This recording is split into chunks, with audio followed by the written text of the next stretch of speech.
আমার বিয়ের জন্য যে পাত্র ঠিক হলো সে দেখতে অসম্ভব রকমের সুন্দর। শুধু যে চেহারা সুন্দর তাই না, নিজের একটা এজেন্সিও আছে, প্রতি মাসে 6 লাখ টাকা ইনকাম করে। বাবা বললেন এই ছেলে কিছুতেই হাতছাড়া করা যাবে না। আত্মীয় স্বজন যারা ছিল তারাও একই কথা বলেছে, আমাদের বংশের কোনো মেয়ের ভাগ্যে এমন ভালো বর জুটেনি। আমার এত ভালো ভাগ্য নিয়ে সবাই আফসোস করতে লাগলো। এরই মধ্যে ছেলে আর তার মা একবার এলো আমাদের বাড়িতে, এসে আমায় দেখে গেল। ছেলের পছন্দ হয়েছে, ছেলের মায়েরও পছন্দ হয়েছে। আমার মা তখন একটা চালাকি করলেন, এত ভালো পাত্র যেন কোনোভাবে হাত থেকে ফসকে যেতে না পারে, এই জন্য তিনি তাড়াহুড়া করলেন। ছেলের মাকে তিনি বললেন, মেয়ে যেহেতু আপনাদের পছন্দই হয়েছে তাহলে রিং পরিয়ে যান। মেয়ের তো নানান জায়গা থেকে বিয়ের আলাপ আসে, রিংটা পরা থাকলে আমরা একটু নিশ্চিন্ত থাকতাম। অন্য জায়গা থেকে আলাপ আসা বন্ধ হয়ে যেত। ছেলের মা খুশি মনে বললেন, কথা ঠিক বলেছেন বেআইন, মেয়ে যেহেতু আমারও পছন্দ হয়েছে তাহলে একটা ফর্মালিটিস করাই দরকার। কিন্তু আংটি তো তৈরি করে আনিনি, আমার আঙ্গুলে যে আংটিটা আছে এটাই আমি আমার হবু বৌমাকে পরিয়ে দিয়ে যাচ্ছি। আমার হবু শাশুড়ি আমার হাতের আঙ্গুলে আংটি পরিয়ে দিয়ে গেলেন আর বিয়ের ডেটও ঠিক করে গেলেন। বিয়ে হবে 15 দিন পর। আমাদের বাড়ির সবাই খুশিতে আত্মহারা। বাবা পাড়া জুড়ে মিষ্টি বিতরণ করলেন। কিন্তু এর ঠিক 2 দিন পর আমাদের মেজ ফুফু এসে বাদ সাধলেন। মাকে ধরে বললেন, ভাবি এই বিয়েটা ভেঙে দেন। মা অবাক হয়ে বলল, কেন, বিয়ে ভেঙে দেবো কেন? ফুফু বললেন, এরা লোক ভালো না, মারাত্মক লোভী লোক। মা বললেন, এরা যে মারাত্মক লোভী তা তুমি কিভাবে জানো? ফুফু বললেন, আমার খালা শাশুড়ি বলেছেন, উনি চিনেন ছেলের পরিবারের সকলকেই। মা বললেন, ওইসব আলাপ বাদ দেও তো, মানুষ কখনোই অন্য মানুষে ভালো দেখতে পারে না।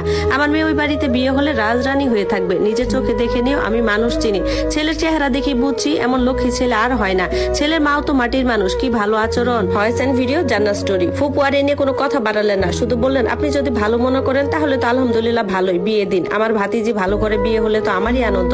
বিয়ের সময় আমাদের আত্মীয় স্বজন পাড়া প্রতিবেশী সবচেয়ে বেশি অবাক হলো। ওরা এত গহনা এনেছে যে এত গহনা আমাদের কেউ কখনো চোখেও দেখেনি। তাছাড়া আমার শাশুড়ি আমার মায়ের কাছে ফোন করে বলেছে তার একটা মাত্রই ছেলে, তিনি বিয়ের পর আমার নামে শহরের যে জমি আছে সেখান থেকে 8 শতক জমি লিখে দিবেন।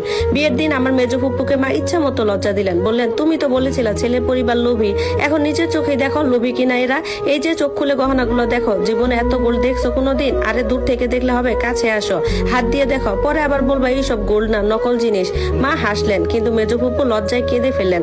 কাঁদতে কাঁদতে তিনি বললেন, ভাবি আমি তো শুধু আমার খালা শাশুড়ি থেকে কথাটা শুনে এসে বলেছিলাম, আপনি আমার কথায় কেন ওইভাবে লজ্জা দিচ্ছেন? জুই তো আমার ভাইয়ের মেয়ে, সে আমার রক্ত, আমি কি তার খারাপ চাইবো?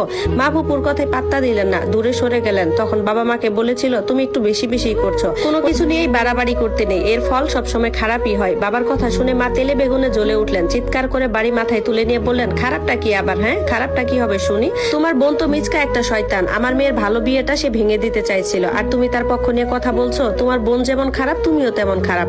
বাবা কিংবা ফুপু তারা কেউ এ নিয়ে আর কোনো কথাই বললেন না। বিয়ের পর প্রথম একটা মাস খুব ভালোই কাটলো। কি সুন্দর বাড়ি, এত বড় বড় ঘর, কারুকার্য, বাগান, যেন পুরো জমিদার বাড়ি, তাও আবার শহরে। সমস্যাটা হলো 1 মাস পর আমার শাশুড়ি আমায় একদিন বললেন,